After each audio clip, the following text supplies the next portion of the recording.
Welcome to America's Commercial Real Estate Show, your source for intel, forecasts, and success strategies. Hello, I'm Michael Bull. Thank you for being with us on the radio stations, iTunes, YouTube, or the show website, CREshow.com. This segment is brought to you by ArborCrowd.com. If you're a sponsor or an investor in commercial real estate, check them out. Well, today we're talking about retail investment market, performance of the retail properties. The show is called Retail 2018. A lot going on in retail. Online sales continues to grow.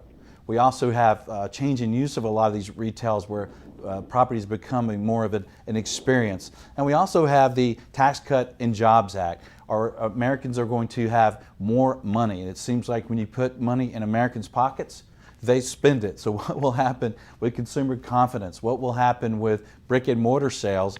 And how will that impact the retail investment market and performance of these properties? That's what we're going to talk about and more today. Please welcome my first guest. It's Barbara Denham. Barbara is an economist with Reis. Barbara, thanks for joining us. Thanks for having me. So Barbara, when you look back at 2017, I think we're all curious of how did retail properties really perform? Because if you look at the news, you would think that all the retail is vacant. So what did you see?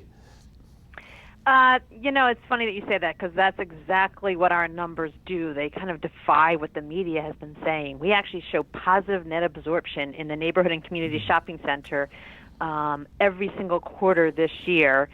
To about in the fourth quarter is 1.8 million, which was the highest since the first quarter, about 2.6. And there is still new construction coming online in the community shopping center. So overall, the vacancy rate has been flat at 10.0%. It's been the same for 3 quarters. It's really been the same for about 3 years because there's less net absorption this cycle than there has been in the past, and it actually decelerated in 2017. But it's been on par with new construction, and that's why you're seeing this tremendous balance in the retail market in that it's lower net absorption but lower construction, so it's a flat vacancy rate.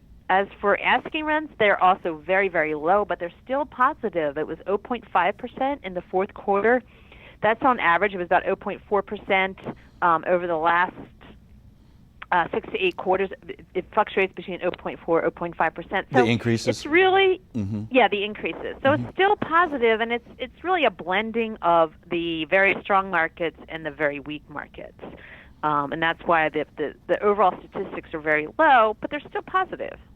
Yeah, and to put it in perspective, Barbara, when you look at a 10% vacancy rate with retail overall, all classes around the U.S., historically, how does that compare? Well, I'm trying to think. It's the highest was about 12 to 15% in 2008, 2009. But it's never been that much lower than 8 or 9%. It's not a very volatile market. Again, this is neighborhood and community shopping centers. So this is like the needed retail. Our mall vacancy rate is about 8.3%, and that was up from the mid-year, which was about 8.1. So the malls have been taking the bigger hits. But a lot of the mall vacancy rates are, the vacancy rate only represents what's for lease. A lot of the Macy's stores and even the Sears stores are owned, so they won't be in the vacancy statistics. And again, some malls are still doing okay, and other malls are either shutting down or really are hurting. So historically, the retail sector that we cover has been very steady and strong because it really covers the retail that most people need. It's not the fancier shops in New York City. There's huge vacancies in New York City, but we don't cover that because it's mixed-use retail. Interesting. So when you talk about rental rates, so you've had some small increases in the rental rates on retail overall. What are some sample rental rates per square foot that you're seeing in some of these different classes? The highest retail asking rent is in the, it's in the, let me see, which is the highest. It's probably, San Francisco, which is, it's $35 per square foot. That's high, but even by, say, New York City standards, that's not very high. And a lot of other markets, it's in the tens. Even in, say, Dayton, Ohio, it's below $10 per square foot. So it really, really ranges, and most of these markets are seeing, the highest market growth over the year or over the quarter is like in Seattle, Phoenix, Miami, Orlando. These markets are seeing quarterly growth rates of 1.5 to 2%, which is very strong. And again, these markets have strong employment growth and strong tourism growth. So those markets are doing very well. Markets at the bottom are like Fairfield County in Connecticut, Tulsa, Oklahoma City. They're seeing rent declines. So, it is a tale of two cities in terms of the markets that are doing well and the markets that are hurting. Yeah, it's interesting. And I think we see it. We're headquartered in Atlanta, and you can see a retail center across the street from each other. One could have $60 rents, and one could have 16, and it can be different for each center and every market. Well, Barbara, what do you expect moving forward for performance of brick and mortar retail in the next year? I mean, we've seen like there's a lot of influences, and one is the tax cuts and the Jobs Act. If the employees have more jobs, and they have lower taxes themselves, I think, as I said in the opening, that I think U.S. consumers have proven if you give them money, they'll spend it. So, what is your outlook for retail performance moving forward? Well, yeah, there is a general expectation that consumer confidence will go up and there will be an impact on the retail market.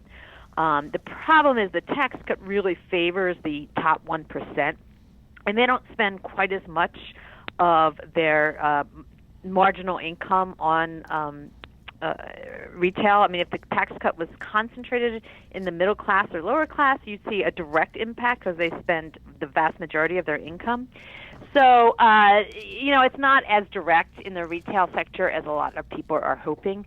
Still, I think there is still consumer confidence, but there's not that much overall confidence in the retail market, because every time you hear a somewhat positive story, which is that, this mall is doing well and this retailer is doing well, you have so much to worry about in terms of the store closures. Kmart closed over a dozen stores in the fourth quarter alone, and we saw that impact in all those markets.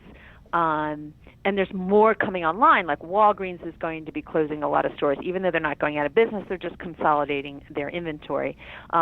Stores like Ann Taylor and The Gap and Toys R Us and Teavana, all these big retailers are closing a lot of stores. So that's still going to hurt the retail real estate market.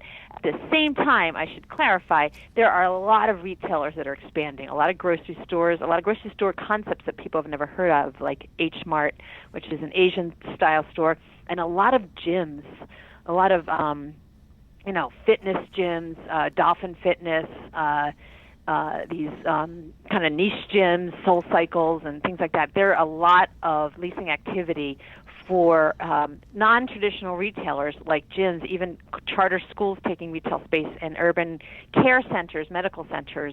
So there is retail demand. It's just changed. It's different, and because a lot of people they want to spend their money on other things. They want to get out of their house, and they want to spend their money maybe on entertainment and restaurant. The restaurant growth is still very, very strong. So there's things to be worried about in the retail market, but there's still things to be hopeful about. Yeah, I mean, this is certainly a lot of change going on. We're talking with Barbara Denham, an economist with Reis, and I heard some analysts this week talking about Amazon's next acquisition target being Target, the store, which is funny because in Atlanta it's called Target, in North Georgia it's called Target. But what about these online retailers going into brick and mortar? What impact could that have? What do you see there? Yeah, I mean, that really looms large. As soon as someone speculates that Amazon would take over Target, everyone thinks, it's a huge game changer. But I don't think they're going to have that big a difference. I mean, Amazon's role in Whole Foods, it's hard to say what the impact will be. It could be better. It could be better for consumers. It could be better for landlords. They could be managing their inventory more efficiently. I think it's frightening. Like, there's the fear that they're going to get into the pharmacy business, and so Aetna and CVS are planning a merger. So you hear all this, and it's too much to consider. You know, it could be good, it could be bad, it could be, you know, a net gain for everybody. Yeah. But it's just too complicated. Yeah. To Well, it's really interesting. say. You know, where there's change, there's also opportunities, and one of those opportunities could be in the investment sales market. We're going to take a short break. We get back on Ask Barbara about the investment sales market, what she saw in 2017, and what she expects moving forward. Stay with us. I'm Michael Bull. This is America's Commercial Real Estate Show.